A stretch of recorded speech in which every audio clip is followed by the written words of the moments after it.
Do you know that one of the major focus of artificial intelligence is to create another God? So that a generation comes that man becomes dependent on machine, not God. Do you know it's an attempt of substituting deity? You know, I'm a scientist. So when we talk like this, it's not because we don't know what we are saying. I studied to doctorate degree level. So I'm not a novice when I know the benefits, but I also know certain agenda that are hidden.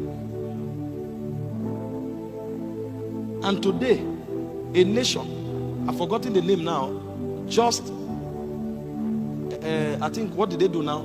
The AI, they just released the first artificial Jesus Christ. The first.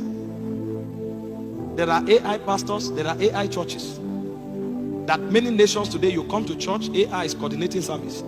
A computer is just merging scriptures from nowhere because he can use concordance and is talking on many topics and smuggling the globalist agenda into the message, interpreting things in light of what allows for demonic programs to find expression.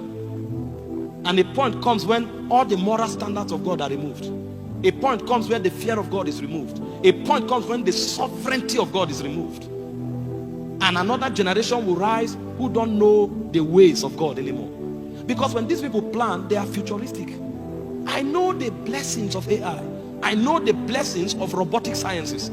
I know the many good things they do. But I'm telling you, if there is no moderation, the agenda, the re-agenda behind it will come. If you look at the 8th evolution of AI, the highest level of AI is called the God AI.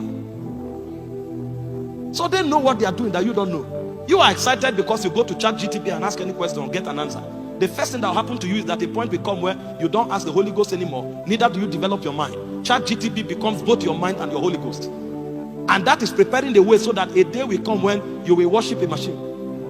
And they know these things. Are we saying we should truncate it? No.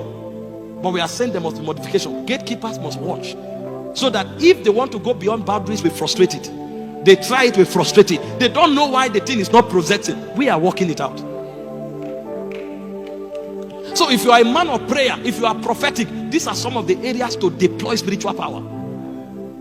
So your prayer is not just that I pray for 7 hours. What is the product? What demonic agenda have you stopped? You are praying for 12 hours. But there is fornication. There is what do you call it? Harlotry has been legalized in your environment. So what's your 4 hours prayer? Because if the orientation is not right, spiritual resources will be wasted. I'm telling you about innovations. There is an innovation today called transhumanism. That's where all of the genetic modification science comes in. They look at you and tell you, listen, you can change your body shape. You can change your brain power. You can change anything about yourself. So you don't need to depend on God to transfigure. Because our growth in the kingdom is regeneration, transformation, and transfiguration. But they are showing you a new path. Where instead of growing by the abilities of the spirit, you are now growing by the abilities of a machine. And when you do that, a point will come when you will no longer be in the kingdom.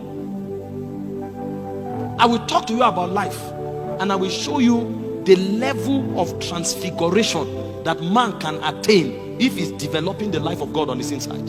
We can literally become like gods on earth. That's what God designed. When he made man, he said, let us make man in our own image, after our likeness. Let them have dominion. You don't need a machine to upgrade you. With the word and the Holy Ghost, you can attain immortality literally on this earth. We have seen men on earth that grew in glory until they were raptured. Enoch was carried. Elijah was carried. So we've seen men who went into highest level spiritual transfiguration. It's not mechanical or scientific evolution that God planned for us. But these are innovation. A point will come when they preach the possibilities of the Bible to you, you will trash it. So they tell you they can develop and upgrade your eye, and your eye can see like a telescope. They can tell you they can inculcate machines into you, and you are no longer thinking. A chip is thinking for you. And the problem is that a chip is thinking for you, a chip has no soul. So a day will come, a chip will tell you sex twice a week is exercise, and it doesn't care if you are married. And because the gates are porous, these things keep coming in every day, and scientists are being pumped monies to keep developing it.